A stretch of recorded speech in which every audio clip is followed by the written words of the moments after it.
किसी के मन की बातें पढ़ने के लिए आपको 3 तरीके पता होने चाहिए। ये तरीके सीखना बहुत महत्वपूर्ण है। इन तरीकों को सीखकर आप आसानी से समझ सकते हैं कि कोई कैसा सोच रहा है। तो आइए मैं आपको गौतम बुद्ध की एक कहानी सुनाती हूँ जो आपको दूसरों के मन को पढ़ने के तरीके सिखाएगी। बहुत समय पहले की बात है। एक छोटे से गांव में 2 भाई रहते थे। बड़ा भाई अंधा था, इसलिए वो हमेशा घर पर ही रहता था और छोटा भाई खेती करता था। हालांकि खेतों में बहुत सारे जानवर आ जाते थे और उनके कारण पूरी खेती बर्बाद हो रही थी। छोटे भाई को बहुत परेशानी हो रही थी।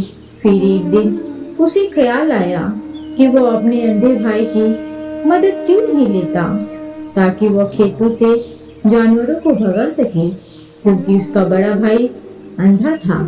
वो खेत में बैठकर जानवरों की आवाज सुनते ही उन्हें डरा सकता था।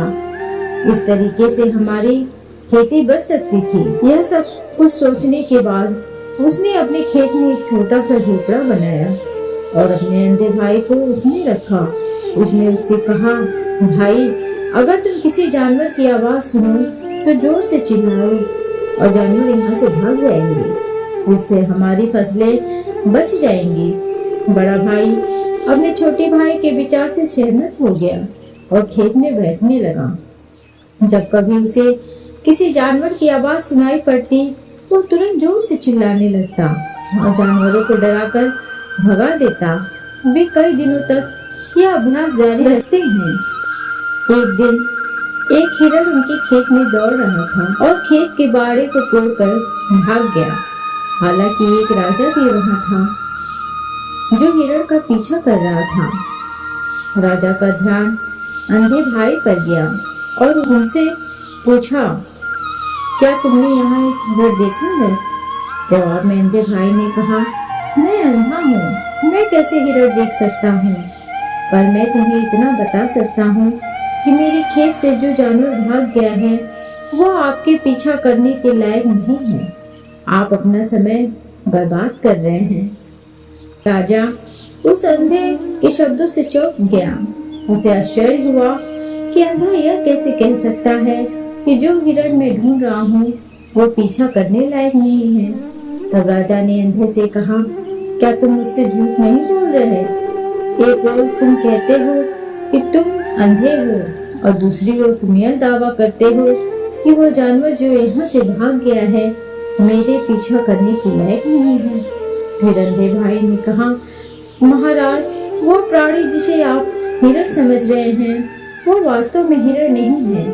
वह एक मादा हिरण है और मेरे ज्ञान के अनुसार वह गर्भवती है। मैंने कभी नहीं सुना है कि कोई राजा एक गर्भवती मादा हिरण का शिकार करता है। इसलिए मैं आपसे ये कह रहा हूँ कि वो आपके पीछा करने के लायक नहीं है। आपको उसके पीछा करने में अपना समय बर्बाद नहीं करना चाहिए। यह सुनकर राजा भी और हैरान हुआ। उसे समझ में नहीं आया कि अंधा यह कैसे जान सकता है कि वह गर्भवती मादा हिरण है। उसने सोचा कि कैसे एक अंधा यह जान सकता है मैं जिस हिरण का शिकार कर रहा हूँ वो क्या गर्भवती है या नहीं। यह अंधा इतने आत्मविश्वास के साथ कैसे कह सकता है? इसलिए मुझे इसे जांच करना होगा। इसलिए राजा ने सत्यता जानने का निश्चय किया और अपने मंत्री से कहा, मंत्री मुझे चाहिए वह प्राणी जिंदा रहे, क्योंकि मुझे जानना है कि वाकई क्या वह एक गर्भवती मादा हिरण है। यह अंधा आदमी इतनी आत्मविश्वास के साथ कैसे कह रहा है और मुझे यह सुनिश्चित करना है। जाओ और पता लगाओ कि क्या वह एक मादा हिरण है। राजा के आदेश पर सैनिकों ने हिरण को पकड़ने के लिए चले गए और कुछ समय बाद जब वह लौटे तो राजा से कहा कि राजा यह अंधा आदमी पूरी तरह से सही कह रहा है। वह वाकई एक गर्भवती मादा हिरण है। यह सुनकर राजा हैरान हो गया। उसे समझ में नहीं आया कि यह अंधा आदमी कैसे जान सकता है कि वह गर्भवती मादा हिरण है। राजा के मन में कई सवाल उठे। आखिरकार राजा ने इस पर पूरी तरह से समझौता करने का निश्चय किया और उसने अंधे से कहा, सुनो, मुझे यह नहीं पता कि तुम सचमुच अंधे हो या नहीं, लेकिन मैं तुमसे एक सवाल पूछने आया हूँ। क्या तुम मेरे सवाल का सही जवाब दोगे? जवाब में अंधे ने कहा, आप मुझसे जो भी पूछना चाहेंगे मैं आपको सच्चाई से जवाब दूंगा। राजा ने कहा, देखो, एक और तुम कहते हो कि तुम अंधे हो और दूसरी तरफ तुमने मुझसे कहा कि मैं जिस जानवर का पीछा कर रहा था वह एक गर्भवती मादा हिरण है, और साथ ही तुम्हें यह भी पता लग जाता है कि तुम्हारे खेतों में जानवर कब आते हैं और कब जाते हैं। तुमने यह सब कैसे अनुमान लगाया? तब अंधा आदमी ने समझाया, जब आप उस मादा हिरण का पीछा कर रहे थे तो उसकी गति और दौड़ते हुए आवाज से ही मुझे पहले से ही समझ आ गया था कि वह हिरण है, और मेरी खेत की बांध काफी छोटी थी, उसकी ऊंचाई ज्यादा नहीं थी। अगर यह सामान्य हिरण होती तो वह आसानी से उस बांध को पार कर सकती थी, लेकिन वह हिरण उसी बांध को तोड़कर भागी, और यदि वह बांध पार करने की कोशिश करती तो उसकी संतान को खतरा होता। इसलिए मुझे समझ में आ गया कि वह गर्भवती है। इस व्याख्या को सुनकर राजा अंधे के विशेष ज्ञान और कौशल को देखकर चौंके हुए थे। वह सोचने लगा कि यह व्यक्ति अंधा होने के बावजूद अद्भुत जानकारी और क्षमताओं से संपन्न है। राजा इसका लाभ उठाने का निश्चय करता है और अंधे से एक और सवाल पूछता है। राजा कहता है, तुम बुद्धिमान हो और तुम्हारी कई बातों में गहरी समझ लगती है।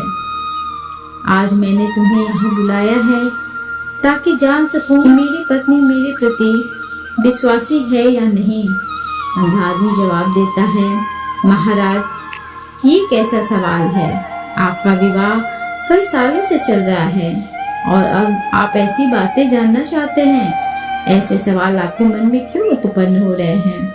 हालांकि राजा कहता है, तुम्हें इस सवाल का जवाब देना होगा। अगर तुम मुझे उत्तर नहीं दोगे मैं तुम्हें मृत्युदंड दे दूंगा। राजा की धमक सुनकर अंधा कहता है, बहुत अच्छा, मैं तुम्हारे सवाल का जवाब दूंगा महाराज।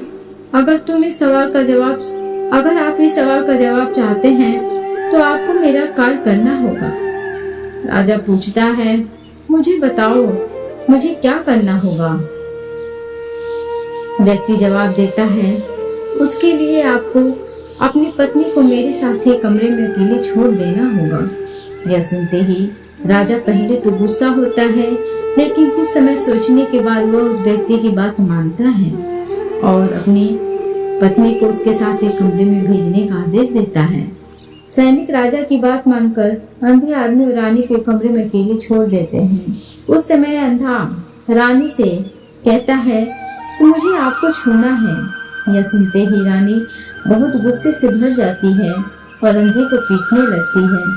कभी हाथों से, कभी पैरों से और कभी पूरी ताकत से वह उसे बेहद बेरहमी से पीटती है। बाद में किसी तरह अंधा अपनी जान बचा लेता है और राजा के पास जाता है। उसने राजा से कहा, महाराज, आपकी पत्नी विश्वासी नहीं है। इसे सुनते ही राजा बहुत गुस्से में भरकर अपनी तलवार निकालता है और सीधे अपनी पत्नी के पास जाता है। उसने उससे क्रोध में कहा, रानी, तुमसे एक सवाल पूछूंगा और तुम्हें सच्चाई से जवाब देना होगा। अगर तुमने झूठ बोला मैं तुम्हारा सर तुरंत अलग कर दूंगा। उसने पूछा, मुझे बताओ कि क्या तुम विश्वासी हो या नहीं? इस पर रानी ने कहा, महाराज, आप मुझे मार दो, लेकिन मैं विश्वासी नहीं हूँ। राजा बहुत खुश हुआ क्योंकि वो सब कुछ जो अंधे ने कहा था वो पूरी तरह से सच था। इसे सुनते ही राजा तत्काल अंधे के पास जाता है और पूछता है, तुमने कैसे जान लिया कि मेरी पत्नी विश्वासी नहीं है? अंधा उत्तर देता है, महाराज, यह काफी सरल है। मैंने आपकी पत्नी से कहा कि मैं उन्हें छूना चाहता हूँ और वो इतनी रोष में आ गई कि मुझे मारने लगी। वफादार औरत कैसे किसी अन्य पुरुष को छू सकती है? जब मैंने उनसे कहा मैं उन्हें छूना चाहता हूँ, वो मुझे इनकार कर सकती थी, लेकिन उन्होंने मुझे मारना शुरू कर दिया और उस प्रक्रिया में उन्होंने मेरे पूरे शरीर को छुआ। अब आप मुझे बताओ, इस प्रकार की औरत विश्वासी कैसे हो सकती है? राजा कहता है, तुम बहुत बुद्धिमान हो। ठीक है, तो चलो आगे बढ़ते हैं। उसके बाद वह जोर से कहता है, एक और सवाल का सही जवाब दो, मैं तुम्हें यहाँ से जाने दूंगा। राजा फिर पूछता है, मुझे बताओ, क्या मैं सचमुच मेरे पिता का बेटा हूँ या किसी और का?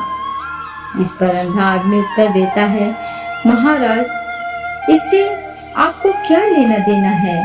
चाहे आपके माता पिता कोई भी हो, आप इस राज्य के राजा हो, तो इस सवाल को छोड़ देना चाहिए। लेकिन राजा जिद करता है, नहीं नहीं, मुझे इस सवाल का सटीक जवाब चाहिए, वरना यह सवाल मुझे हमेशा परेशान करेगा।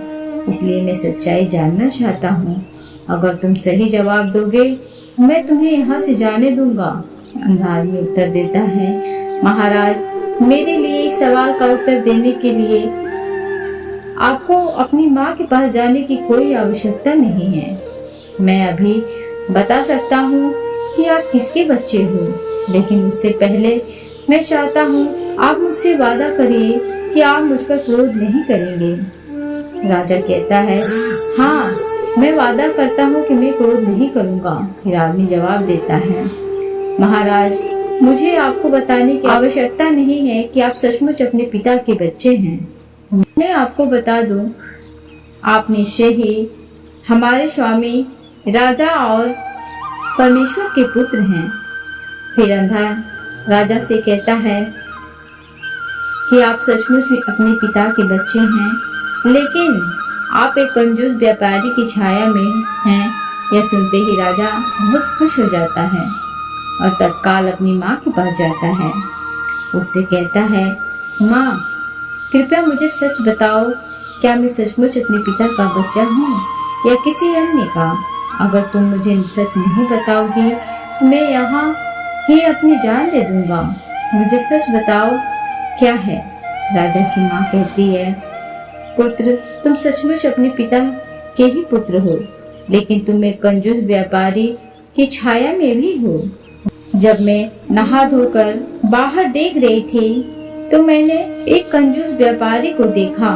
यह सुनते ही राजा बहुत खुश हो जाता है और तत्काल ही अंधे के पास लौटता है और उसे पूछता है कि तुमने कैसे जान लिया मेरे ऊपर कंजूस व्यापारी की छाया थी?